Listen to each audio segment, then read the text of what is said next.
โอนาโถตถาคตบกวานบุตตาปเจกพุทธอรหันตะโบธิสัตวะภารัตรัตนะโพธิสัตวะบาบาสาเฮบดรเบียร์อัมเบกานโมพุทธายะนโมธรรมายะนโมสังขายะเจพิมสังเกโชดังโชกีโชกนำลาสังโชบาโดดักนีกับโซเจดังเกจินโซเกเปโซนามเกโดลาพินสีสังเกดุปาโชเซมเจนัมเกจุมปานังโลเจจิตาทิตาวะเสสงทดมงเทกปายโชกีโคโลโคโดโสอุมมานิเปเมหุมอามิโทโฟกราบถวายความเคารพพระอาจารย์ด็อกเตอร์พระมหาจัญญาสุติยาโนเจ้าวาดวัดพุทธปัญญาที่เคารพอย่างสูง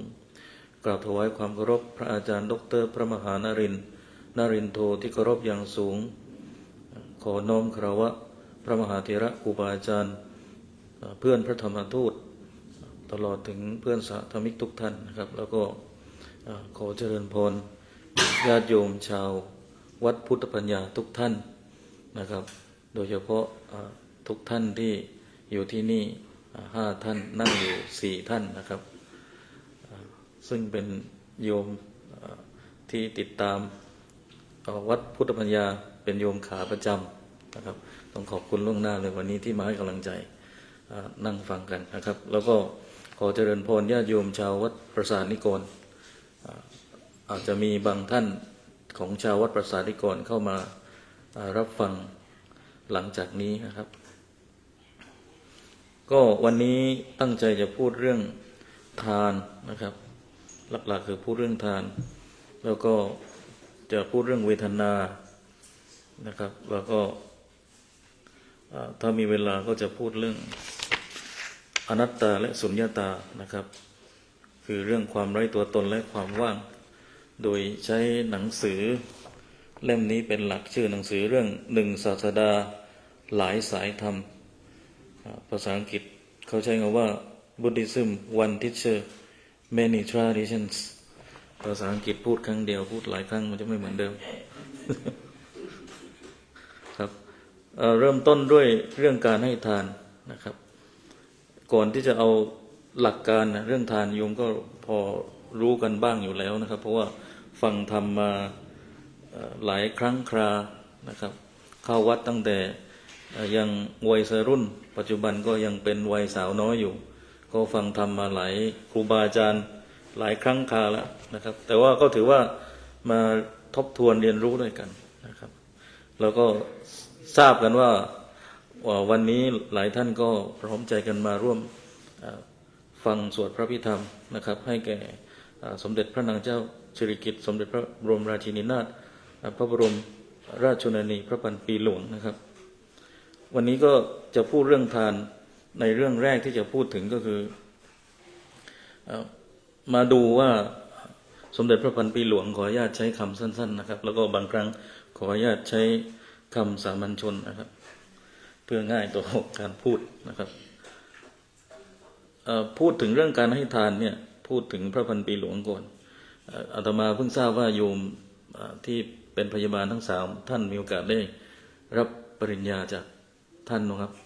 โอ้โชคดีมากเลยอาตมาไม่เคยเห็นตัวจริงแล้วก็เห็นเดินในโทรทัศน์นะครับไม่มีบุญมากขนาดนั้นยุคของอาตมาเป็นเด็กที่ลืมตาขึ้นมาแล้วโตขึ้นมาเป็นช่วงรอยต่อระหว่างความต่อเนื่องของทางการเมืองระหว่างคนที่เข้าใจสถาบันกับคนไม่เข้าใจสถาบันกษัตริย์อาตมาเป็นเด็กกึ่งกลางแล้ว32เกิดปี2532เจเนอเรชันเดียวกับองค์อิงเจเนอเรชันเดียวกับใครนะครับน้องเป็นพี่โยมอะไรนะของพรรคอนาคตพรรคก้าวไกลผู้หญิงชื่ออะไรนะออกจากไอ้นี่ไม่แน่ใจแต่ว่าอีกคนหนึ่งที่ผมผอมจำชื่อไม่ได้นะผมเพิ่งออกจากการเป็นสสไปแล้วนะครับแต่ก็ยังมีบทบาทอยู่ช่อนี่เป็นน่าจะเป็นพี่ปีหนึ่งนะครับ แต่นี้เวลาที่อาตมาพูดโยมก็ดูความคิดความอ่านเพราะว่าเราโตมาต่างกันอาตมาเป็นเด็กบ้านนอกโตมาจากวัดได้รับการศึกษาจากการศึกษาในวัดนะครับเราก็มีโอกาสได้ไปเรียนมหาลัยข้างนอกบ้างนะครับไปสัมผัสครูบาอาจารย์ข้างนอกนั้นเพราะฉะนั้นวิธีคิดก็คือถึงแม้ว่าจะเป็นเจนเดียวกันแต่ว่าไม่ได้หมายความว่าคิดเหมือนกันทั้งหมดสามารถดูจากอายุของอาตมาได้ทีนี้เรื่องที่จะพูดเนี่ยก็มีอยู่2 เรื่องที่สมเด็จพระพันปีหลวงท่านทำเรื่องใหญ่ๆที่พอจะค้นหาข้อมูลได้ในเวลานี้ครับเรื่องแรกเป็นเรื่องการที่ท่านไปช่วยชาวกัมพูชานะครับเรื่องที่2การที่ท่านไปช่วยเหลือ3 จังหวัดชายแดนภาคใต้เรื่อง3 จังหวัดชายแดนภาคใต้เนี่ยอาตมาเจอด้วยตัวเองนะครับตอนลงไปภาคใต้นะครับแล้วก็ทำให้รับรู้ได้ว่าบางครั้งประเทศไทยเราไม่สามารถพึ่งกลไกรัฐหรือพึ่งนักการเมืองได้แต่เพียงอย่างเดียวเพราะรอให้ประชาชนพึ่งเนี่ยพึ่งไม่ได้ประชาชนต้องเรียนรู้พึ่งตัวเองก่อนเพราะถ้ารอนักการเมืองก็คือประชาชนตายก่อนไม่ใช่ประชาชนมาก่อนเพราะฉะนั้นแต่ถ้ามีนักการเมืองใดนะครับเข้าใจเรื่องพุทธศาสนาซึ่งต่างจากนักการเมืองบางท่านเวลาเข้าไปเป็นนักการเมืองเนี่ยถ้าเป็นนักการเมืองมุสลิมเนี่ยเขาจะถูกปลูกฝังว่าหน้าที่ทางการเมืองกับหน้าที่ทางศาสนานั้นเป็นเรื่องเดียวกันนะครับก็คือหมายความว่าเวลาที่นักการเมืองที่เป็นพี่น้องมุสลิมเข้าไปเป็นนักการเมืองเนี่ยหน้าที่ของตัวเองในการรับใช้ประชาชนกับหน้าที่ของเราในฐานะเป็นศาสนิกหน้าที่ในการซื่อสัตย์ต่อองค์พระอัลเลาะห์เนี่ยเป็นหน้าที่เดียวกันไม่ได้แยกจากกันทีนี้ก็ต้องตั้งคำถามว่าแล้วมีนักการเมืองไทยกี่คนที่คิดว่าตัวเองเป็นนักการเมืองด้วยและเป็นพุทธศาสนิกชนจากใจจริงด้วยนะครับเวลานึกถึงการเมืองที่เป็นพุทธศาสนิกชนจากใจจริงอาตมานึกถึงคนเดียวตอนนี้ที่อยู่ที่อินเดียก็คือดร.อเมริกานะครับรองลงมาเนี่ยได้ยินเมื่อไม่กี่วันก่อนท่านพระอาจารย์ปัญญาท่านพูดถึงท่านนายกชวนหลีกภัยนายกชวนหลีกภัยเนี่ยเป็นเด็กวัดที่วัดอมรินทร์หรือวัดหลวงพ่อโบสถ์น้อยซึ่งอยู่อยู่ตรงบางกอกน้อยใกล้ๆที่อาตมาอยู่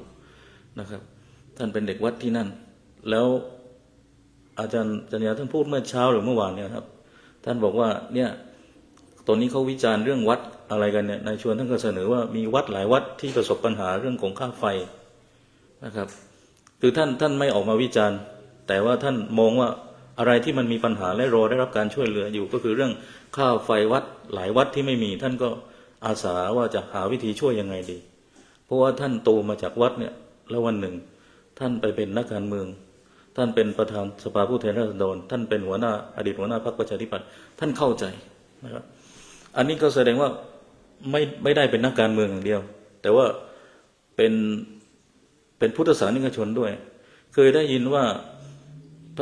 พระมหาเถระเคยแซวนายกชวนว่าไหว้สวยนะครับเวลาไหว้พระไหว้กราบพระเนี่ยสวยนะครับเมื่อก่อนท่านคงเข้าวัดชนบ่อยแหละในสมัยหลวงพ่อปัญญานะครับก็นึกถึงอยู่2 ท่านคือท่านเมืองไทยคือนายกชวนแล้วก็ท่านในอินเดียคือดร.อเมริกานะครับคือเราไม่ค่อยเห็นมากนักต่อให้เราจะมีชาวพุทธ99 97ก็จริงแต่เราไม่ค่อยเห็นนักการเมืองที่เป็นพุทธศาสนิกชนจริงๆอาตมาไม่ค่อยเห็นคืออาตมาวางใจเชื่อใจชาวบ้านมากกว่าทั่วไปมากกว่านะครับแต่ว่าแน่นอนเป็นข้อดีของประเทศไทยเวลาอาตมาไปเรียนอินเดียเนี่ยเวลาเราเรียนเรื่องสถาบันกษัตริย์ของในประเทศอินเดียเนี่ยบางยุคเป็นยุคมุสลิมบางยุคเป็นยุคพราหมณ์ยุคพราหมณ์บางท่านใจกว้างท่านก็โอบรับพุทธศาสนาบางยุคใจแคบก็ไม่ใยดีกับพุทธศาสนาอย่างเช่นบางยุคของอิสลามเนี่ยอย่างอรังเซฟเนี่ยก็ไม่ใยดีกับพุทธศาสนานะครับถ้ำอาจันต้าก็ไม่เหลือหลอยงไปดูได้เลยครับแต่โชคดีที่ประเทศไทยที่มีสถาบันกษัตริย์เป็นพุทธมามกะเป็นเอกองค์อัครศาสนธรรมพกมาโดยตลอดนะครับก็คือเป็นชาวพุทธมาโดยตลอดนะครับในทิเบตเองเนี่ยมีกษัตริย์ท่านหนึ่งไม่ได้เป็นชาวพุทธนะครับชื่อพระเจ้าลังดามานับถือศาสนาบอญหรือศาสนาดั้งเดิมปรากฏเผาวัดไล่พระไปหมดเลยทิเบตเป็นพุทธถ้าส่วนใหญ่แต่ไม่ใช่ว่าเป็นกษัตริย์พุทธหมดนะ ตอนนี้เรามีแต่ประเทศไทยเท่านั้นที่อาตมาดูประวัติมานะศรีลังกาก็ไม่แน่ใจศรีลังกาไม่มีสถาบันกษัตริย์แล้วหลังจากนั้นแต่ก่อนหน้านั้นน่าจะเป็นพุทธอยู่เป็นพุทธมาโดยตลอดแต่พอหลังแล้วไม่มีสถาบันกษัตริย์ก็ย่ำแย่นะครับกรณีศรีลังกานะครับกรณีไทยเนี่ยมีมาโดยตลอดกรณีทิเบตเนี่ยมีครั้งเดียวที่ไม่ได้เป็นชาวพุทธนะครับก็คือพระเจ้าลังนามาอย่างที่ว่าและสุดท้ายพระเจ้าลังนามาเนี่ยถูกพระขี่ม้าพระทิเบตเนี่ยขี่ม้าเข้าไปในตำรานะครับในตำนานขี่ม้าเข้าไปก็พุ่งเหลาคว้างใส่พระเจ้าลังนามาซึ่งนับถือศาสนาบอญเป็นศาสนาดั้งเดิมสถาบันกษัตริย์เลยล่มเลยตอนนั้นนะครับแล้วก็เปลี่ยนสถาบันกษัตริย์เปลี่ยนพระมหากษัตริย์ท่านใหม่ขึ้นนะครับในทิเบตซึ่งเป็นพุทธต่อมาสถานการณ์บ้านเมืองก็ดีขึ้นพุทธศาสนาก็โตขึ้นนะครับทีนี้เมืองไทยก็ยังโชคดีอยู่ถึงยังไงอย่างว่านะครับแล้วก็อีกโชคดีต่อมาคือชนชั้นนำชนชั้นปกครองเมืองไทยเนี่ยยังนับถือพุทธอยู่อย่างที่ผ่านมาอาตมาได้ยินว่าผู้ว่าแบงค์ชาติรูปท่านปัจจุบันเนี่ยที่โตมาเมืองนอกจบเมืองนอกหมดเลยตรีโทเอกจบเมืองนอกหมดแล้วก็จำชื่อไม่ได้นะครับรวมถึงคนก่อนหน้านี้ด้วยนะครับคนนี้ด้วยแล้วก็ก่อนหน้านี้ด้วยโดยคนนี้นิมนต์ท่านอาจารย์ชยสาโรไปเทศนะครับที่แบงค์ชาตินะครับรวมถึงอดีตจำชื่อไม่ได้อดีตล่าสุดเป็นผู้ชายเนี่ยก็เป็นกรรมการของทางหอจดหมายเหตุพุทธทาสนะครับสวนโมกที่กรุงเทพนะครับมาช่วยอาจารย์หมอวัญชาอยู่คืออย่างน้อยก็มีท่าทีที่ดีแล้วมาช่วยสนับสนุนอาตมาก็ว่าเป็นเรื่องดีนะครับก็เหมือนกับชนชั้นนำในอเมริกาซึ่งส่วนใหญ่ก็นับถือคริสต์นะครับแค่ทอลิกกันทั้งนั้นนะครับ ไม่ค่อยเห็นบอกว่าไม่นับถือศาสนานะไม่ค่อยเห็นนะครับเอาเข้าจริงๆแล้วนะเอาไปเอามาอาตมากับรู้สึกว่าบางครั้งอเมริกาเนี่ยเป็นคริสต์โดยส่วนใหญ่ที่เคร่งครัดเสียด้วยนะครับคือต่อให้เขาเฉยๆกับโป๊ปแต่เขาอ่านไบเบิลเขาศึกษาไบเบิลเขารับหลักคำสอนของคริสต์ไปปฏิบัตินะครับในแต่ละวันอย่างเช่นแต่งงานแล้วเนี่ยเขาเคร่งครัดมากเขาพยายามจะไม่มีนอกมีในถูกไหมครับก่อนหน้านั้นก็แล้วแต่นะครับเป็นก่อนหน้าที่จะแต่งงานกันเนี่ยทีนี้ถ้ากลับมาในเมืองไทยเราเนี่ยเรื่องศีลข้อนี้ก็น่าเป็นห่วงเนี่ยมันชี้ชัดเรื่องความเป็นพุทธไม่ค่อยแม่นยำเอาละเดี๋ยวแตกประเด็นไปเรื่อยกลับมาที่สมเด็จพระพันปีหลวงนะครับเรื่องการช่วยเหลือกัมพูชาเนี่ยในสงครามการเมืองในกัมพูชาในยุคเขมรแดงนะครับปี2522ยงเกิดแล้วมั้งฮะเกิดแล้วก็เป็นมาที่นี่แล้วโยมอยู่ทันยุคเขมรแดงนะโยมน่าจะเล่าอาตมาได้ก็มีชาวน่าจะทันสถานการณ์ตอนนั้นที่มีชาวกัมพูชาจำนวนมากนะครับอพยพหนีภัยสงครามความอดอยากด้วยนะครับคือก่อนหน้าเขมรแดงเนี่ยประเทศกัมพูชาได้รับเอกราชใหม่ๆจากฝรั่งเศสเนี่ยตอนนั้นเจริญมากดีมากนะครับพอยุคหลังเนี่ยรู้สึกเป็นยุคที่ไม่แน่ใจเป็นยุคอเมริกาเข้ามาหรือเปล่าแล้วก็หลังจากนั้นก็มีเวียดนามเข้ามาหลังจากนั้นก็เกิดยุคเขมรแดงเข้ามานะครับยุคนี้แย่แล้วพอเขมรแดงเข้านะครับความอดอยากก็ตามมาทีนี้บริเวณชายแดนจังหวัดตราดและจังหวัดอื่นๆสมเด็จพระพันปีหลวงเนี่ยในฐานะที่ท่านเป็นสภานายิกาสภากาชาติไทยในขณะนั้นนะครับท่านได้มีพระมหากรุณาธิคุณอย่างยิ่งในการให้ความช่วยเหลือด้านมนุษยธรรมโดยมีพระราชกรณียกิจที่สำคัญดังนี้คือ 1. ท่านจัดตั้งศูนย์ราชการการุณนะครับศูนย์ราชการุณซึ่งทรงมีพระราชสวนีให้สภากาชาติไทยจัดตั้งศูนย์นี้นะครับขึ้นที่เขาล้านนะครับพื้นที่จังหวัดตราดเพื่อเป็นที่พักพิงชั่วคราวให้ความช่วยเหลือด้านอาหารที่อยู่อาศัยแล้วก็ให้การรักษาพยาบาลแก่ผู้อพยพชาวกัมพูชานับแสนชีวิตนะครับนับแสนชีวิตแล้วก็พระองค์ก็เสด็จเยี่ยมทรงเสด็จพระราชดำเนินไปเยี่ยมเยียนพระราชทานขวัญกำลังใจให้แก่ผู้อพยพด้วยพระองค์เองหลายครั้งนะครับซึ่งแสดงถึงพระเมตตาที่มีคุณอันลึกซึ้งโดยไม่แบ่งแยกเชื้อชาตินะครับเป็น neighboring country เป็นพี่น้องกันนะครับท่านก็ช่วยเต็มที่แล้วก็บรรเทาทุกข์และฟื้นฟูนะศูนย์ราชการุณเนี่ยได้ช่วยชีวิตผู้คนจำนวนมหาศาล เป็นที่ประจักษ์ถึงน้ำพระทัยของพระองค์ในระดับนานาชาติในฐานะภารกิจด้านมนุษยธรรมที่สำคัญอันนี้นานาชาติก็คงทราบดีแหละครับทีนี้ต่อมาเป็นเรื่องของการแก้ปัญหาในพื้นที่ภาคใต้ อันนี้เป็นข้อมูลสรุปนะรายละเอียดคงมีมากกว่านี้นะครับการแก้ปัญหาภาคใต้เนี่ยโดยเฉพาะในสามจังหวัดชายแดนภาคใต้ก็คือปัตตานีไปมาแล้วแต่มาไปมาประมาณ2-3 รอบ4 รอบลงพื้นที่สีแดงซะด้วยตอนนั้นลงไปก็ไม่บอกโยมพ่อโยมแม่นะเพราะบอกเดี๋ยวท่านคงห้ามตอนที่โยมพ่อโยมแม่อยู่ก็อยากรู้เกิดอะไรนักหนายิงกันอยู่ได้คิดบ้าครับพอลงไปก็รู้เลยว่าอ้าวถ้าลงไปอย่าใช้รถนอกพื้นที่ต้องใช้รถในพื้นที่ก็คือว่าเวลาเราเป็นคนกรุงเทพเนี่ยลงพื้นที่ไปเนี่ยซึ่งเป็นพื้นที่สีแดงเนี่ยก็คือเขาจะรู้กันว่าอย่าเอารถข้างนอกเข้าไปเพราะถ้ารถข้างนอกเข้าไปเขารู้เลยนะถ้าคนทำงานในพื้นที่เขาแนะนำอย่างนี้เราก็ต้องเชื่อเราก็ใช้รถคนในพื้นที่ทุก1 กิโลจะมีจุดทหารตรวจทุกครั้งอาตมาก็นั่งหน้าเลยอาจารย์ปริชาซึ่งยังไม่เสียชีวิตนั่งข้างหลังกับผู้ช่วยอีก2 ท่านนั่งข้างหลังเพิ่งมารู้ทีหลังว่ากระจกน่าจะไม่ได้กันกระสุนคุยไปคุยมาคนขับรถเขาบอกว่าผมนี่เห็นท่านนี่ผมเชื่อผมหมายถึงโยมด้วยนะครับที่โยมอาจารย์ที่จากไม่ดนไปช่วยผมเชื่อผมไว้วางใจผมขอบคุณมาก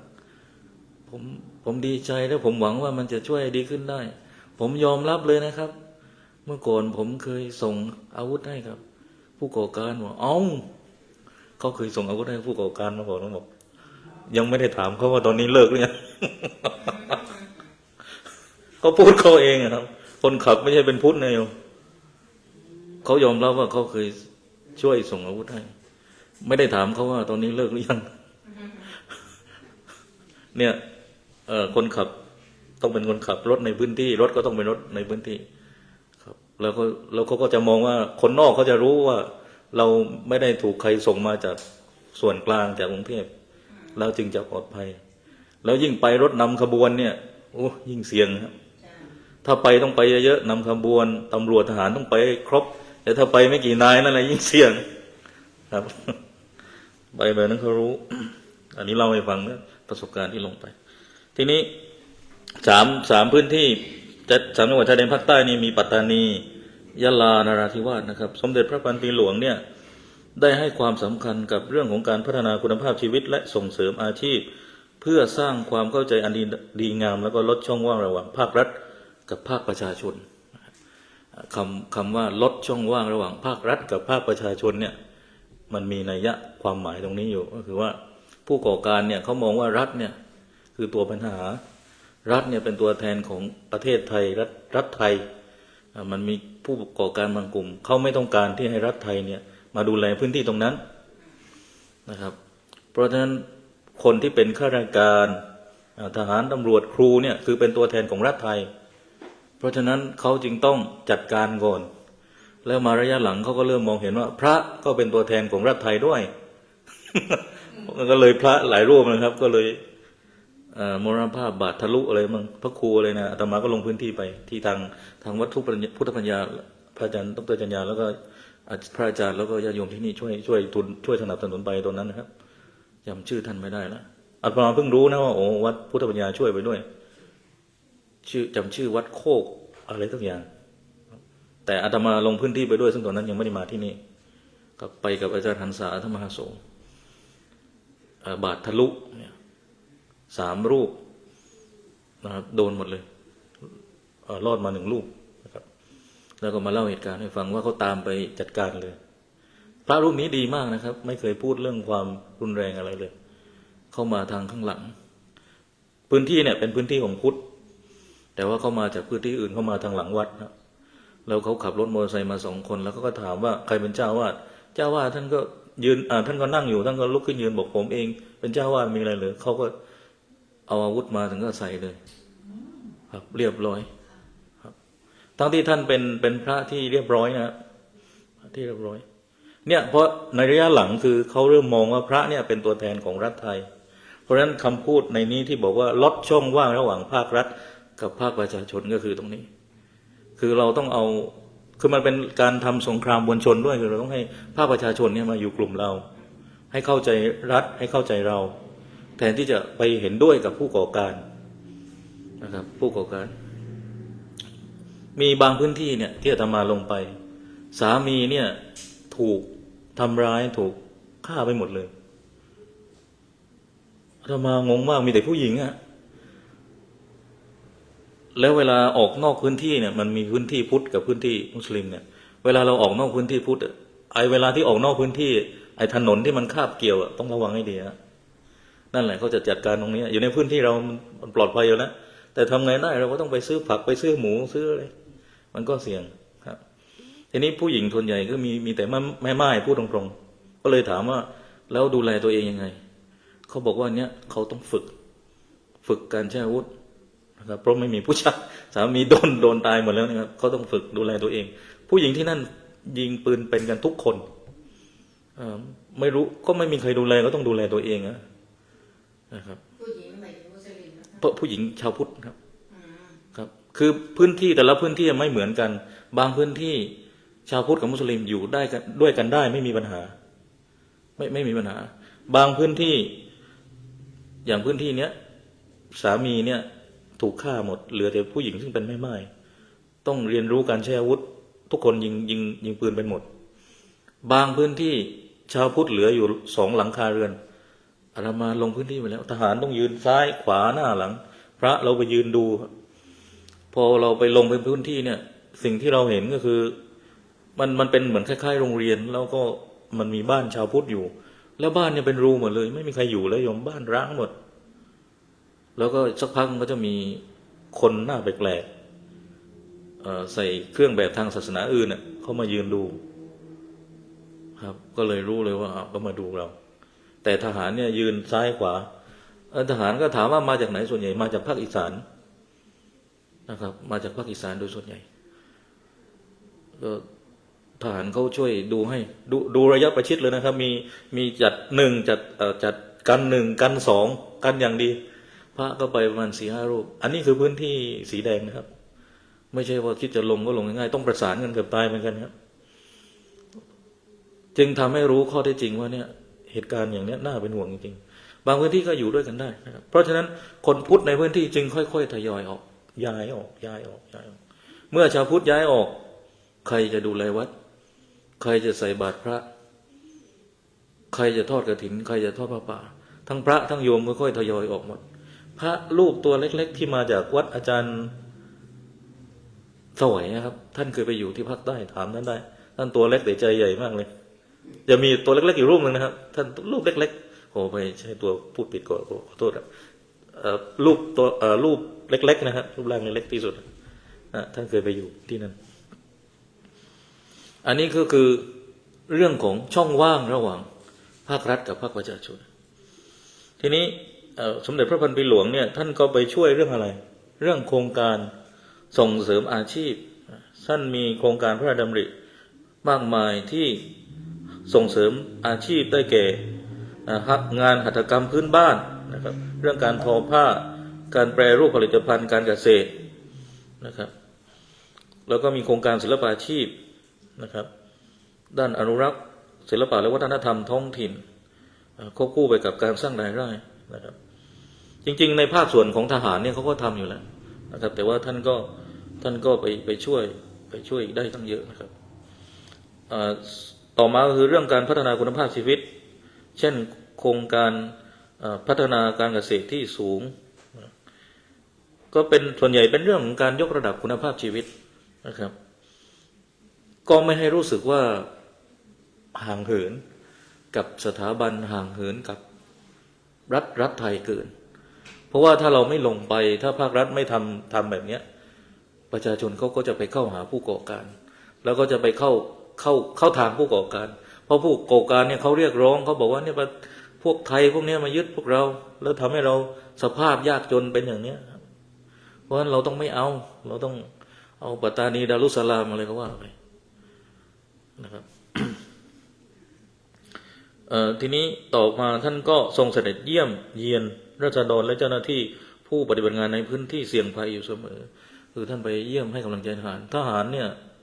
ชาวพุทธเนี่ยเวลาอาตมาไปเยี่ยมพระไปเยี่ยมจากกรุงเทพไปเยี่ยมโอ้เขาให้เขาได้กำลังใจมากเลยโยมคือเราไม่ตอนอาตมาไม่รู้ว่าคนที่เขาขาดกำลังใจแล้วเขากลัวเนี่ยหลอนทุกวันเนี่ยเวลาคนอื่นมาเยี่ยมมาของมาให้มาอะไรให้เขาจะรู้สึกไงอาตมาเห็นภาพอย่างนั้นเลยว่ามันดีใจอย่างนี้นี่เองเราแค่ไปเยี่ยมเขาให้กำลังใจเขาแล้วเขาก็เริ่มน้อยใจว่าอ้าวมากันไม่ถึงอาทิตย์กลับอีกแล้ว เราก็ไม่กล้าอยู่เหมือนกันยอมแล้ว เพราะอาตมาไปยืนอยู่เนี่ยโอ้โหต้องคิดแล้วเนี่ยมันต้องหลบไปทางนู้นมึงหลอนไปหมดเลยเครียดอะหลบไปทางนู้นทหารมาทางนี้เดี๋ยวต้องหลบมาทางนี้มันอยู่แบบนี้ทั้งวันอะมันน่ากลัวอย่างต่อให้มีทหารก็ยังกลัวนี่บางคนบางพรรคการเมืองเขายังเสนอให้เอาทหารออกโอ้โหนี่ขนาดทหารอยู่ยังกลัวกันนี่ทหารออกจะน่ากลัวขนาดไหนแล้ววัดที่ว่าเจ้าวาดถูกยิงพระลูกวัดอีก2 รูปถูกยิงตายหมดเนี่ยวัดเนี้ยไม่มีทหารเนี่ยวัดไม่มีทหารแล้วนักการเมืองบางพรรคเนี่ยพรรคที่มาใหม่ๆบอกว่าให้ถอนทหารออกเพื่อให้ไม่ถูกเพ่งเล็งว่าเป็นคนของรัฐเพื่อให้ประชาชนได้สานสัมพันธ์กันเองอะไรพูดไปเรื่อยฮะแต่ดูว่าวัดเนี้ยออกไปอ่ะไม่มีทหารเนี่ยโดนแบบเนี้ยมันต้องไปศึกษาก่อนว่าพื้นที่ไหนถอนได้ไม่ถอนได้นี่เขาบอกให้ถอนหมดเลยคือแสดงว่าไม่รู้เรื่องไม่รู้เรื่องพื้นที่เลยไม่เข้าใจเลยแล้วก็ไม่รู้จะพูดไม่รู้ว่าพูดไปเพื่อให้เข้าทางหรือเปล่านี่ก็ไม่ทราบนะครับถ้าถอนหมดก็เรียบร้อยนี่ขนาดถอนไม่หมดนะครับแล้วนี่คือไม่มีทหารอยู่ด้วยกันมาเพราะเป็นพื้นที่เดิมท่านก็บอกว่าผมไม่ย้ายผมคนที่นี่ผมจะย้ายแล้วไงผมไม่ย้ายท่านบอกเลยถ้าบอกไม่ย้ายไม่ย้ายผมไม่กี่วันท่านก็เรียบร้อยมรณภาพเลยบาดทะลุหมดพุทธรูปทะลุรูกระสุนหมดนะอาตมาเห็นกับตาเองก็อันนี้ในปี40เนี่ยจะปี2540เนี่ยจะแรงนะครับช่วง40เสียที2กราฟความแรงแต่ก่อนหน้านั้นก็จะเบาอันนี้มันจะมีช่วงเวลาอยู่ว่าพื้นที่ไหนจะแรงพื้นที่ไหนจะเบาพื้นที่ไหนเข้าใจกันนะครับอันนี้ก็เป็นสิ่งที่พระพันปีหลวงท่านเข้าไปช่วยหลักๆ2ที่ก็คือที่กัมพูชาและก็พื้นที่3จังหวัดชายแดนภาคใต้ซึ่งมีปัตตานียะลาแล้วก็จังหวัดอีกจังหวัดหนึ่งก็คือจังหวัดนราธิวาสนะครับ3จังหวัดชายแดนภาคใต้นะครับทีนี้ก็ขออนุญาตกลับมาดูหลักเรื่องทานนิดหนึ่งนะครับคือพูดเรื่องทานเนี่ยอาตมาเป็นคนที่ถูกปลูกฝังเรื่องให้ทานตั้งแต่เด็กพูดแบบมันยกย่องตัวเองเลยไม่ใช่ขนาดนั้นแต่ว่าถือว่าเล่าให้ฟังอยู่นะทั้งที่ครอบครัวอาตมาไม่ได้รวยเลยลำบากมากนะครับไม่เคยเห็นเงินแสนนะโยมครอบครัวอาตมาเงิน50,000ไม่เคยเห็น50,000เงิน50,000เป็นไงพ่อไม่เคยเห็นแม่ไม่เคยเห็นอาตมาไม่เคยเห็นนะครับแต่ว่าไปวัดเกือบทุกวันพระนะครับพ่อพาอาตมาเนี่ยไปกราบพระตั้งแต่เป็นเด็กก่อนนอนกินข้าวเนี่ยพ่อให้นั่งสมาธิและสวดมนต์ทุกวันเลยไหว้พระสวดมนต์นั่งสมาธิทุกวันเป็นเด็กเนี่ยครับ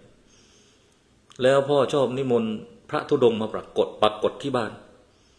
นะครับแล้วก็มีอะไร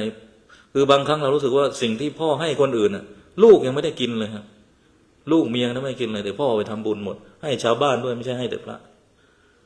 อาตมาถูกหล่อหลอมมาอย่างนี้เพราะฉะนั้นเนี่ยจึงทำให้เรารู้สึกว่าโอ้แปลว่าเราไม่ยึดเราไม่หวงของที่เราให้เพราะว่าพ่อเราเนี่ยเป็นคนทำเป็นตัวอย่างแต่พ่อไม่มานั่งพูดไม่มานั่งเทศนะว่าทานคือ1 2 3ทานคือมันจะได้สวรรค์อะไรนี่พ่อไม่เคยสอนว่าทำทานเท่านี้จะได้สวรรค์ชั้นนั้นชั้นนี้พุทธในบ้านอาตมาในต่างจังหวัดเนี่ยก็เห็นหลวงพ่อไม่มีใครช่วยก็ไปช่วยกวาดให้หลวงพ่อเนี่ย ครับหรือว่าหลวงพ่อไม่ค่อยมีข้าวกินก็เอากับข้าวไปช่วยหลวงพ่อเอาปิ่นโตใส่ไปไม่รู้ด้วยไอ้ชื่อสวรรค์เนี่ยไม่รู้จักเลยนะตอนเป็นเด็กเนี่ยพ่อเขาก็ไม่รู้ว่าสวรรค์มันมีกี่ชั้นแล้วชื่อสวรรค์อะไรก็ไม่รู้แต่รู้ว่าโอ้เอาไปให้หลวงพ่อดีกว่าได้บุญแค่เนี้ยในต่างจังหวัดถูกสอนมาแค่นี้ได้บุญได้บุญได้บุญไม่ได้รู้อะไรมากเขาลำบากไปช่วยได้บุญแล้วบุญมันเป็นยังไงก็ไม่เคยรู้เด็กๆแต่พ่อก็จะสอนมาอย่างนี้นะครับอันนี้เป็นเรื่องของทานแม้เรามีน้อยแต่ว่าเราก็ให้สุภาษิตไทยก็บอกว่าอะไรนะโยมน้ำบ่อน้ำคลองก็เป็นรองน้ำอะไรน้ำใจถูกไหมโยมน้ำทะเลที่ว่ากว้างเนี่ยถ้าน้ำมันเค็มมันก็กินไม่ได้น้ำบ่อน้อยๆเนี่ยมันไม่เค็มมันดื่มได้บางครั้งไม่ต้องมีเยอะไม่ต้องมีเป็นล้านไม่ต้องมีเป็นแสนแต่เราให้เนี่ยคนที่เขาลำบากเขาได้ใช้ได้กิน นี่เป็นเรื่องของทานทีนี้พอพูดถึงเรื่องของทานนะนี่เป็นเรื่องของวัตถุนะเรื่องของเงินก็เป็นเรื่องวัตถุจริงๆแล้วการให้ทานเนี่ยมันฝึกเรื่องการไม่ยึดติดนะครับแล้วก็การขจัดความตระหนี่นะครับหวงไว้คนเดียวไม่แบ่งเพื่อนเก็บไว้ เหมือนอาตมานึกได้ตอนเป็นเด็กเนี่ยเพื่อนไม่ค่อยให้เตะฟุตบอลต้องน้อยใจตัวเองไปอ่านหนังสือในห้องสมุดแต่วันหนึ่งอยากเตะขึ้นมาทำไงต้องเอาไอ้ลูกฝรั่งนะไปแจกเพื่อนพอแจกเพื่อนให้เตะอย่างดีนะอ๋อนี่ผลของการให้เป็นอย่างนี้ไม่ได้คิดว่าจะไปซื้อเสียงไม่ใช่ไปอะไรเข้านะแต่ว่าเพื่อนรักขึ้นนะโยมเพื่อนรู้สึกว่าเรามีให้เขากินน่ะแล้วเขาให้เราเตะฟุตบอลอย่างดีเลยแต่วันหลังไม่ได้เอาไปให้ก็ไม่ได้เตะต่อเหมือนเดิม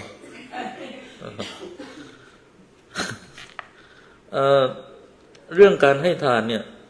ยิ่งให้โดยแบบว่าไม่หวังผลตอบแทนเนี่ยนะยิ่งดีเข้าไป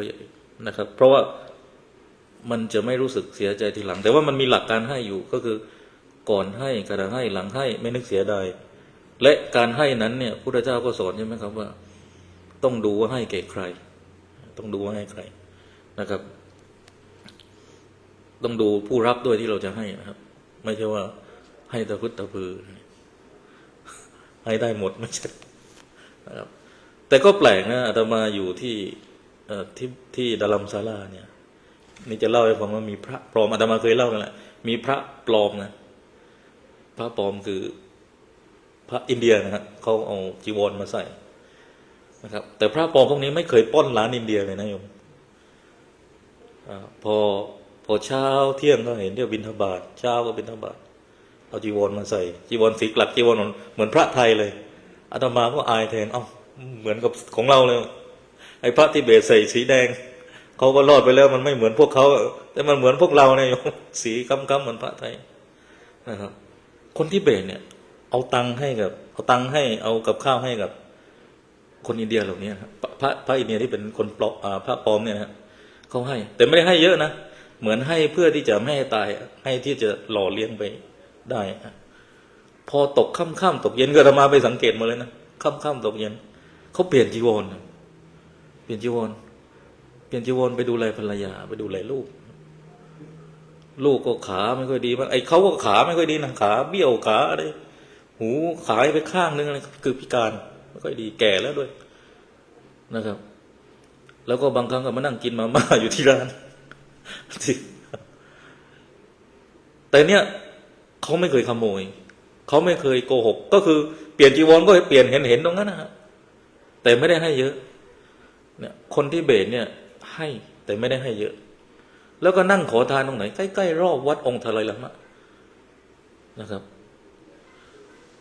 เนี่ยคนที่เบสใจดีมากตอนอาตมาไปอยู่ที่พุทธคยาซึ่งไปร่วมสวดมนต์กับพระทิเบตเขาเรียกว่าสวดมนต์ลำเชียนมูมีเกือบทุกนิกายเลยเวลาสวดดังมากที่เบสสวดอาตมาก็ใส่ชุดเหมือนพระไทยพระศรีราชนิยมจีวรพระไทยยมนึกออกนะไม่ใช่สีแบบนี้นะสีแบบนี้เมืองไทยเขาไม่ค่อยใส่กันเท่าที่จริงเขาใส่กันเยอะนะเมื่อก่อนเนี่ยเป็นสีมานิกายดั้งเดิมด้วยซ้ำนะแต่ถ้าอาตมาใส่สีแบบนี้กับเมืองไทยเพื่อนงงเลยพระรูปอื่นเขาคงงง จริงๆไม่น่างงเพราะว่านี่เป็นสีดั้งเดิมหลวงพ่อปัญญาเคยใส่วัดพิชัยญาติเคยใส่วัดพระทิตพลเคยใส่ แต่ปัจจุบันมันไม่เป็นที่นิยมแล้วที่นิยมคือสีราชนิยมเขาใส่กันเนี่ยอาตมาใส่สีราชนิยมไปเนี่ยตอนไปอยู่อินเดียที่พุทธคยาในพิธีมนต์ลำไปใส่แล้วก็นั่งแต่อาตมาอยากศึกษาเรื่องทิเบตก็ไปนั่งกับพระทิเบตสวดด้วยสวดถูกบ้างสวดผิดบ้างเสร็จแล้วก็หันไปเจอพระปลอมใส่จีวรสีเดียวกันไอ้เขาก็นั่งหัวเราะอาตมาเขาคงคิดว่าอาตมาเป็นพระปลอมแน่เลย พวกนี้พวกเดียวกัน แล้วอาตมาก็ไปทุกงานเลยนะไปพระทิเบตทุกนิกายอาตมาไปสวดหมด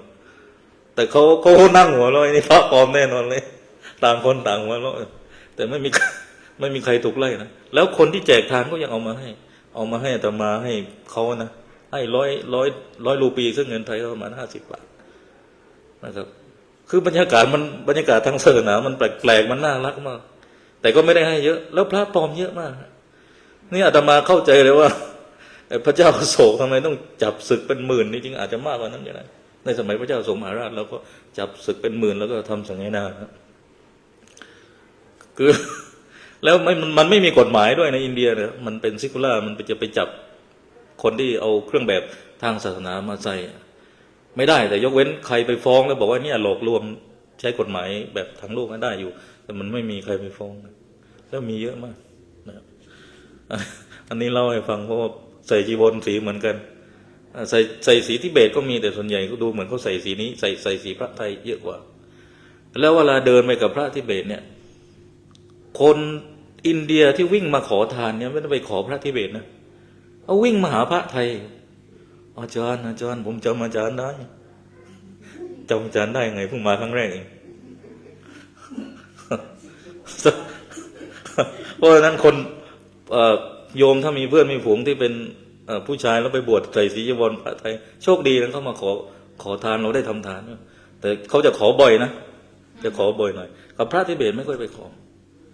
แล้วถ้าเขามาขอทานโยมเนี่ยเราอย่าไปโกรธเขาเราจะไปดูเขาอยู่พูดดีๆบอกว่าเปสานาฮีสัญญาสีเปสานาฮีคือบอกไม่มีตังสัญญาสีพระนะไม่มีตังกิฟมี10 รูปีอาตมาเคยใช้มุกนี้แล้ว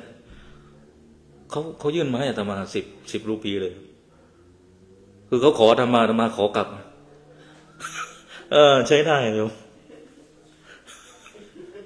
เอาเรื่องทานเนี่ยมันก็ต้องแบ่งกันนะไม่ใช่ว่าให้เราทำให้เขาอย่างเดียวให้เขาเปิดโอกาสให้เขาทำให้เราบ้างนะไม่ต้องกลัวไม่ต้องโน้ยิ่งโนเนี่ยยิ่งวิ่งเข้ามาแล้วมันจะดึงเสื้อดึงแขนโยมไม่หยุดหรอกนะเพราะฉะนั้นหันไปพูดดีๆกับเขาเอา2 ศัพท์แค่นี้พอเปซ่าคือเงินนาฮีคือไม่มีนาฮีไม่มีเปซ่านาฮีสัญญาสีเปซ่านาฮี give me 10 rupee please ขอกลับถ้าเขามาเรียกโยมว่ามหาราณี give me 10 rupee มหาราณีนาฮีมหาราณี please give me 10 rupee ขอกลับได้เขาเรียกเฉยๆคือบรรยากาศในอินเดียเนี่ยมันเต็มไปด้วยการสร้างทานจริงๆอาตมาอยู่มา5 ปีอยู่วัดโพคันเนี่ยแถวยาวเลยครับคนมาขออาหารไทยเราทำอาหารแจกเขาเรามี100 บาทไทยเนี่ยแลกเป็นเงินรูปีได้ประมาณ200-300 รูปีแล้วเราเลี้ยงเขาได้เกือบทั้งเมืองนะครับแถวยาวอาตมาต้องไปนั่งจัดแถวต้องไปยืนจัดแถวไม่ใช่นั่งเพราะว่าเขาไม่ค่อยมีระเบียบผมก็เห็นเขาดีใจเขาวิ่งมาเป็นแถวต้องไปดึงเขามันยุ่งมากเลยครับเนี่ยคือเราให้ทานเราก็ต้องฝึกการให้ทานฝึกการอดทนแล้วก็ฝึกระเบียบให้เขาด้วยแล้วเวลาเขามาให้ทานเราต่อมารู้สึกดีใจนะที่เราเป็นคนให้ทุกครั้งเวลาที่อยู่วัดโพคันเนี่ยเจ้าว่าท่านอาจารย์จันดีท่านก็จะเปิดให้ทานละทำให้ทานกันทุกวันคนไทยที่อยู่ที่นั่นน่ะก็ส่วนใหญ่ไปทำร้านนวดบ้างนะครับ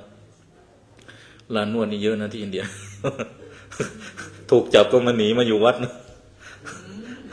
อาตมานี่เห็นใจจริงๆนะครับก็ต้องหนีมาอยู่วัดเพราะสถานทูตเขาก็ไม่รับไม่ต้องบอกว่าเมืองไหนเนี่ยอาตมาซวยอีกไม่มีที่อยู่ตำรวจจับนะครับไปทำร้านนวดกันผิดกฎหมาย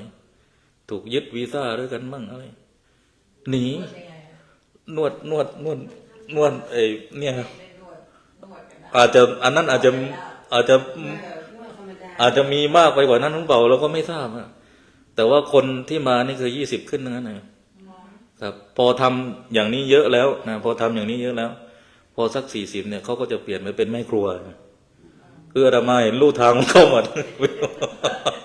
นวด20 ปีแล้วนะถ้าได้นวดตลอดก็คงจะ ครับก็คือสร้างเนื้อสร้างตัวได้ แล้วก็แต่งงานกับคนต้องแต่งงานกับคนแขกที่เป็นฮินดูคนพุทธในอินเดียเนี่ยจะไม่ค่อยรวยนะครับ แล้วก็ถ้าไม่ได้อยู่รัฐมหาราชเนี่ยคนพุทธที่รวยๆก็มีแต่ว่าบังเอิญไม่ได้อยู่ในรัฐมหาราชมันอยู่รัฐอื่นนะครับอยู่ในเมืองหลวงพูดอย่างนี้กัน เดี๋ยวมันจะถูกสถานทูตเขาถูกสถานทูตเขาทีนี้ก็หนีมาอยู่วัดเนี่ย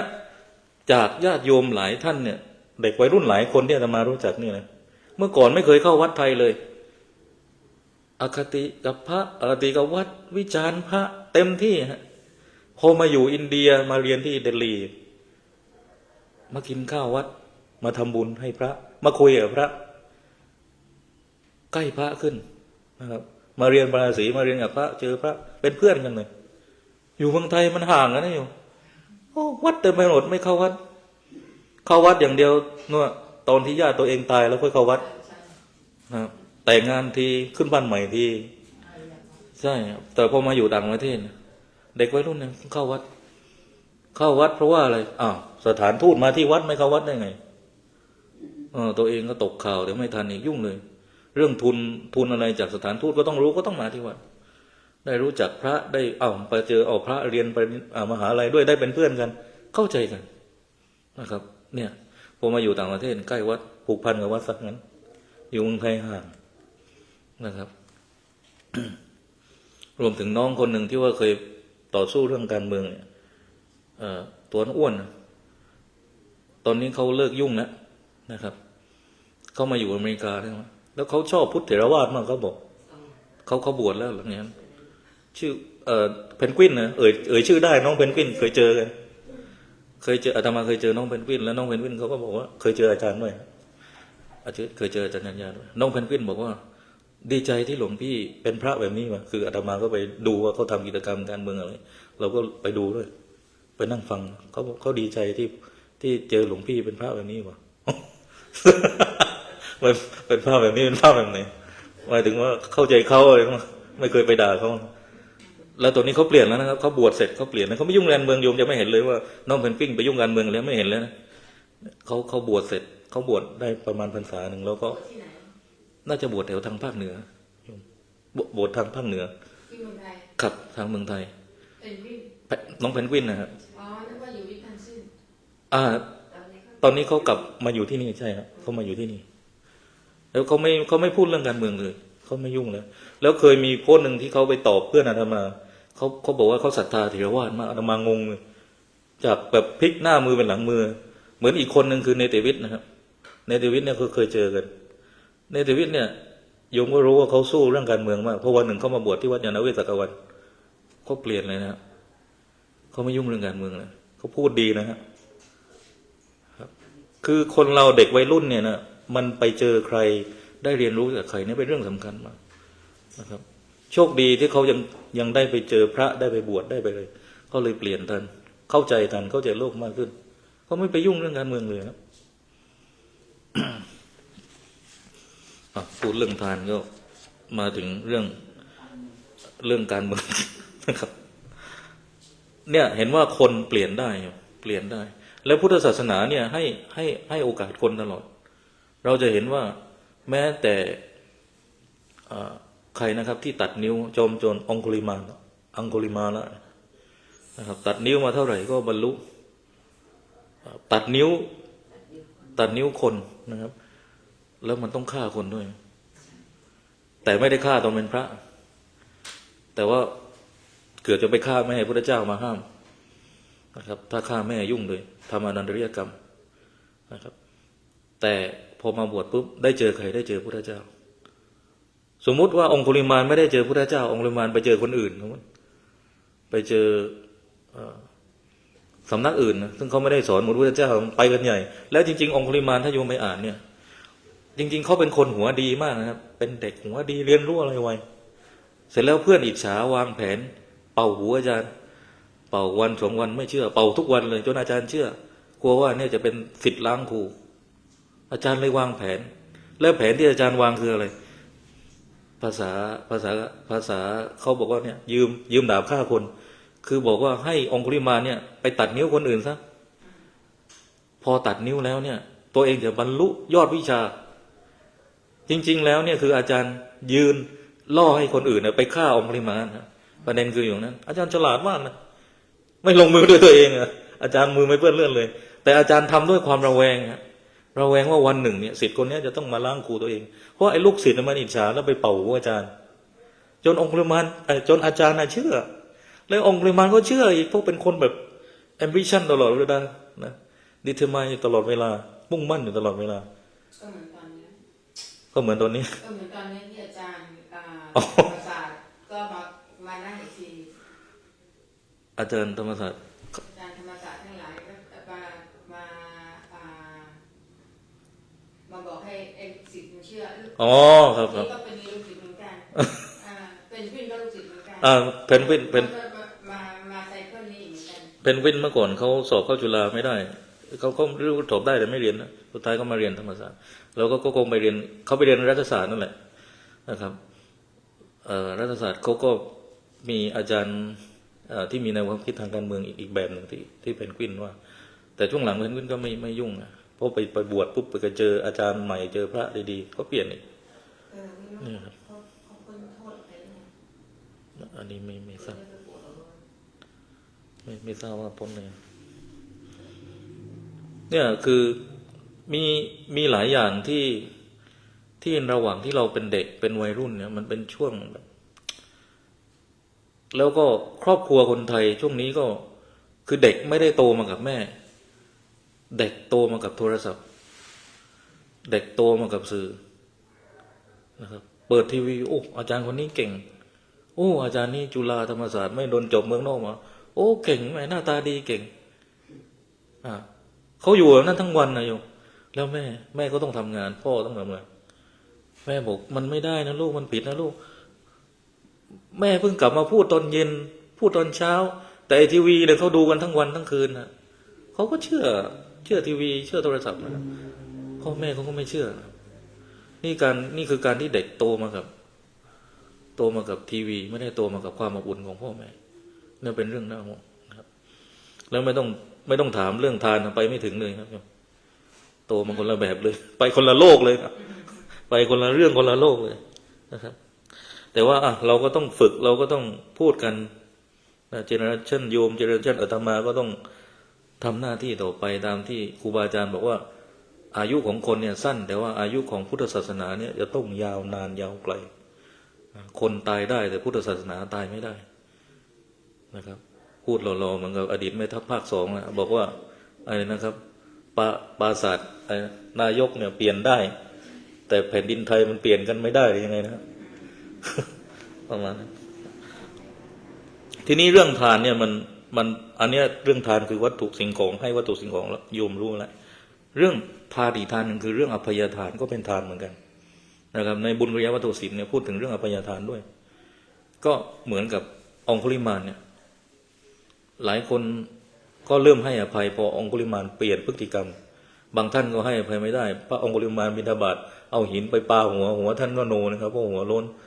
หัวโนมาเลยให้อภัยไม่ได้แต่หลังๆพอพฤติกรรมเปลี่ยนเขาก็ให้อภัยอันนี้ก็เป็นทานเหมือนกันคืออภัยทานนะครับอภัยทานเนี่ยมันปกป้องคุ้มครองแก่ผู้ที่หวาดกลัวสับสนหรือตกอยู่ในอันตรายนะครับต่อมาก็เป็นเรื่องเมตตาทานนะอันนี้หนังสือเล่มนี้อาจจะพูดถึงคติแบบวัชรยานมหายานด้วยนะแต่ว่าในคติของเถรวาทเนี่ยพูดถึงอยู่10อย่างนะครับสมเด็จพระสังฆราชสกลสังฆปริยายกท่านพูดไว้ในบุญกิริยาวัตถุ10แต่สรุปย่อของเราเถรวาทก็คือทานศีลภาวนาแต่ว่าในนี้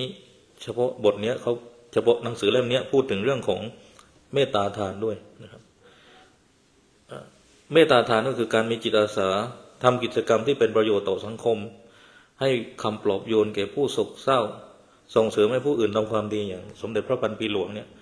ท่านมีกิจกรรมอาสาโครงการศิลปะหัตถกรรมศิลปะอาชีพอะไรที่ท่านไปช่วยที่ภาคใต้แล้วรวมถึงกรณีที่กัมพูชาท่านก็ไปช่วยอย่างเนี้ยหมายถึงเมตตาทานนะครับในความหมายนี้แล้วก็เรื่องของธรรมทานก็คือเรามีหน้าที่ในการถ่ายทอดคำสอนที่ถูกต้องถ้าในกรณีต่างประเทศเนี่ยยิ่งชัดมีคนเขาแซวกันว่าจริงๆแล้วพระธรรมทูตที่แท้ก็คือเป็นโยมนี่แหละโยมที่แต่งงานกับชาวต่างชาติพระโยมอาจจะงงว่าอ้าวโยมที่แต่งงานกับชาวต่างชาติเนี่ยพาสามีชาวอเมริกันเข้าวัดได้อะแต่พระเนี่ยบางครั้งพาฝรั่งเข้าวัดไม่ได้โยมแต่โยมพาเข้าได้บางทีโยมสามารถเป็นพระธรรมทูตนอกเครื่องแบบได้เป็นพระธรรมทูตที่แท้ที่ทรูที่สุดนะครับไม่ได้พูดเอาใจนี่คือเรื่องจริงนะครับอาตมาไปอยู่อินเดียเนี่ยสามีเป็นคนฮินดูแต่ผู้หญิงไทยแต่งงานคนฮินดูพาฮินดูเข้าวัดได้นี่อาตมาไปชุดแบบนี้เขามีแต่จะโต้ว่าเราไปเต็มยศแต่โยมไปแบบภรรยาแบบผู้หญิงเนี่ยเขาเข้าใจโยมดึงเขาเข้าวัดได้อย่างน้อยเขาไม่เชื่อเขาไม่นับถือพุทธแต่อย่างน้อยเขารู้สึกดีกับพุทธเขาเป็นมิตรกันเห็นไหมครับโยมเป็นพระธรรมทูตได้ถึงตอนนี้ที่เขามีพระธรรมทูตคฤหัสถ์กันอยู่เนี่ยนะครับใช่นี่ที่โยมไปเอานี่พูดเรื่องจริงอยู่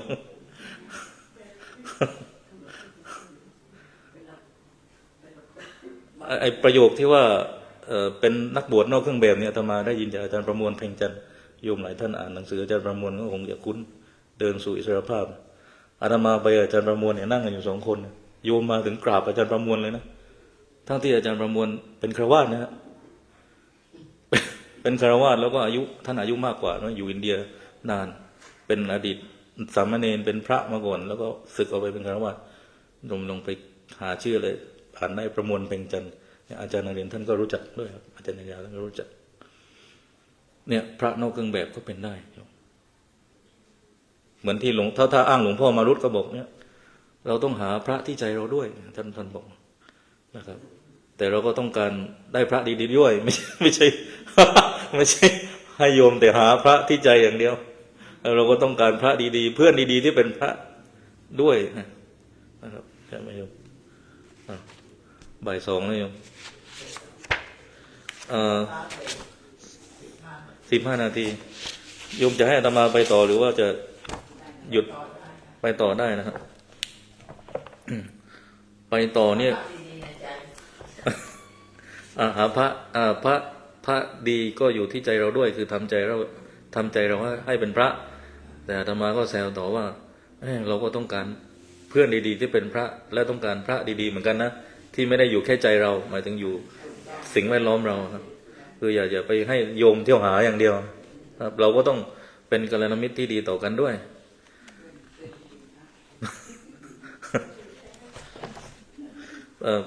บางทีหมายถึงไม่ใช่พระห่มเหลืองแต่ว่าเพื่อนที่มีพระในใจมีธรรมะในใจถึงอย่างนั้นเราจึงจะสามารถเป็นญาติธรรมกันได้เหมือนเวลาพระทักเนี่ยพระจะทักอยู่ประจำเลยประโยคนี้ญาติโยมพระไม่เคยทักนะว่าเจริญพรญาติสายโลหิต ญาติโยมนะครับอาตมานึกถึงตอนที่ทำบุญงานศพพ่อที่หลังสวนเนี่ยเวลาทำบุญ100 วันนะคนที่มาจัดรูปให้วางปูผ้าอะไรให้เนี่ยคือญาติโยมที่วัดคือพระที่วัดญาติแท้ๆของอาตมาโนมาตอนพูดมาตอนนี้มาตอนที่ว่าถวายซองแล้วทั้งที่อาตมาก็ย้ำนะแต่นี่คืออยากจะบอกเลยว่านี่คือไม่ได้เรียนรู้การเข้าวัดไม่ได้เรียนรู้การไหว้พระสวดมนต์นะครับเพราะฉะนั้นมันไม่ชัวร์นะว่าญาติโดยสายโลหิตมันจะนี่หรือเปล่าเพราะในทางพุทธศาสนาจึงให้ความสำคัญกับญาติธรรมมากถ้าเป็นพระก็เรียกโยมว่าญาติโยมแต่ถ้าเป็นกลุ่มโยมด้วยกันก็เป็นญาติธรรมใช่ไหมครับหรือเป็นกัลยาณมิตรอย่างนี้อันนี้ลึกซึ้งนะครับความหมายนี้ซึ่งอาตมาก็ไม่ค่อยไม่ได้เห็นศัพท์นี้ในศาสนาอื่นนะ นะครับในภาษาอังกฤษมันจะใช้คำว่าดัมก็แค่ดัมมะเฟรนเนี่ยน่าจะใช้ได้อยู่ดัมมะเฟรนกัลยาณมิตรแต่ภาษาไทยมันลึกกว่านะมันรู้สึกว่าเนี่ยญาติโยมญาติธรรมนะครับซึ่งไอ้ศัพท์พวกเนี้ยคนที่เรียนทางพุทธศาสนาหรือเด็กที่เรียนปริญญาเนี่ยถ้ามาทำความเข้าใจเนี่ยมันลึกซึ้งนะครับมันลึกซึ้งนะครับมันลึกซึ้งมากไม่ได้เป็นเรื่องเก่าล้านปีอะไรเลยเป็นเรื่องที่มีความหมายที่ลึกซึ้งน่าสนใจมากนะครับเพราะว่าในท้ายที่สุดแล้วคนที่ช่วยชีวิตคุณบางครั้งไม่ใช่แค่เพียงพ่อแม่ไม่ใช่เพียงแค่ญาติโดยสายเลือดแน่นอนว่าญาติโดยสายเลือดมีส่วนสำคัญแต่บางครั้งไม่ใช่เฉพาะญาติโดยสายเลือดนะนี่ถ้าว่ากันตามพุทธศาสนาแบบข้ามภพข้ามชาติเนี่ยเราล้วนเป็นญาติเราล้วนเป็นพี่น้องกันมาไม่รู้กี่ภพกี่ชาติแล้วนะครับไม่งั้นเราจะมาเจอกันยังไงอยู่ทั้งไปอาตมากับพระอาจารย์จัญญาเนี่ยอยู่อำเภอเดียวกันนะโยมแต่ไม่เคยเจอกันที่เมืองไทยนะไม่เคยเจอกันที่เอเชียด้วยอย่าพูดเลยเมืองไทยเพิ่งมาเจอกันที่นี่นะครับแล้วไม่รู้เลยถ้าว่าท่านเป็นคนหลังสวนอะไรไม่รู้มาก่อนนะครับเพิ่งมารู้ก็คือมาอยู่ที่นี่แล้วครับไม่ใช่ว่ารู้มาก่อนแล้วโอ้เดี๋ยวต้องทำตีสนิทแล้วคนบ้านเราต้องทำการบ้านต้องวางแผนแล้วไม่เกี่ยวนะมันทักท่านไปปีหนึ่งท่านเพิ่งไปต่อปีที่3นะครับไม่ใช่ว่าเด็กเส้นอะไรไม่ใช่นะครับเพราะฉะนั้นเนี่ยเหมือนองค์ธรรมะหรือพระพุทธเจ้าเองท่านก็สอนว่าแม้แต่มดแมงนกหนูอะไรต่างๆเนี่ยนะเราไม่ฆ่าเพราะอะไรดารามานี่ท่านบอกเลยว่าอย่าไปฆ่านกมดแมงนะเราไม่รู้ว่าอดีตชาติเนี่ยเขาจะเป็นแม่เราเป็นพี่น้องเราหรือเปล่าในคตินิทานของมหายานเนี่ยเขาเล่าให้ฟังอย่างนี้นะว่ามีผู้หญิงเนี่ยอุ้มลูกนะที่เท้าขวาหมากำลังกัดมือที่อุ้มลูกอยู่เขาย้อนไปในอดีตชาติลูกคือศัตรูนะครับหมาคือเพื่อนอย่างเงี้ยนะครับอันนี้คือกำลังจะเล่าว่าเนี่ยมันข้ามภพข้ามชาติศัตรูบางครั้งมาในรูปของความสัมพันธ์ใกล้ชิดแต่เรามีหน้าที่ให้อภัยถ้าไม่ให้อภัยเป็นศัตรูไปอีกชาติหนึ่งนะแต่นี้ถ้าเราไม่เชื่อเรื่องชาติหน้าชาติที่แล้วจบเกมเลยจบเกมเลยหมายว่าเรายากที่จะให้อภัยคนนะครับแล้วเรายากที่จะกระทืบมดก็ได้ครับมันไม่ใช่ญาติเรามันญาติเราได้ไงญาติเราไม่ได้เกิดเป็นมดญาติเราก็เนี่ยเป็นคนไงกระทืบเลยเห็นไหมคนเดี๋ยวนี้โหดนะครับโหดร้ายกระทืบมดเตะหมาเตะแมวนะครับแล้วความลึกซึ้งของพุทธศาสนาเนี่ยมันลึกถ้าเป็นฝรั่งก็ไม่เตะหมาเตะแมวถ้าเขานับถือคริสต์เขาบอกว่าถ้าทารุณสัตว์บาปใช่ไหมถ้าเป็นคริสต์แต่ถ้าฆ่าก็กินไม่บาปตีหมาตีแมวไม่เห็นใจทำไม่ได้เพราะว่าผิดสิทธิมนุษยชนเดี๋ยวนี้สิทธิมนุษยชนนี่รวมถึงหมาแมวด้วยใช่ไหมผิดกฎหมายด้วยแต่ของเราไม่ตีเขาเพราะเรารู้สึกว่าไม่รู้เขาเป็นพ่อแม่เราบอกมันลึกซึ้งกว่าอาตมาว่านะครับมันเป็นเพื่อนกันตลอดชาตินะสิ้นภพจบชาติเลยมันลึกซึ้งมากนี่คือความลุ่มลึกของทางพุทธศาสนานะครับแล้วมันมีเหตุมีผล อย่างที่บอกว่าหมาบางตัวแมวบางตัวทำไมมันรู้เรื่องทำไมมันเข้าใจนะครับมากกว่าคนอื่นบางครั้งนะครับมันต้องมีความลับอะไรบางอย่างอยู่ใช่ไหมคงน่าจะจบเพียงเท่านี้แล้วมั้งโยมเก่งใจอยู่ก็ขออนุโมทนาขอบคุณที่มาฟังธรรมะถือว่าเป็นการแลกเปลี่ยนกันนะครับแล้วก็ร่วมเรียนรู้ด้วยกันขอความสุขความเจริญจงมีแก่ญาติโยมทุกท่านโดยเฉพาะญาติโยมที่นั่งอยู่ตรงนี้ขอความรุ่งเรืองความร่ำรวยในธรรมจงมีแก่จิตใจญาติโยมให้มากขึ้นสะสมจนเข้าสู่บรรลุมรรคผลนิพพานเทอญ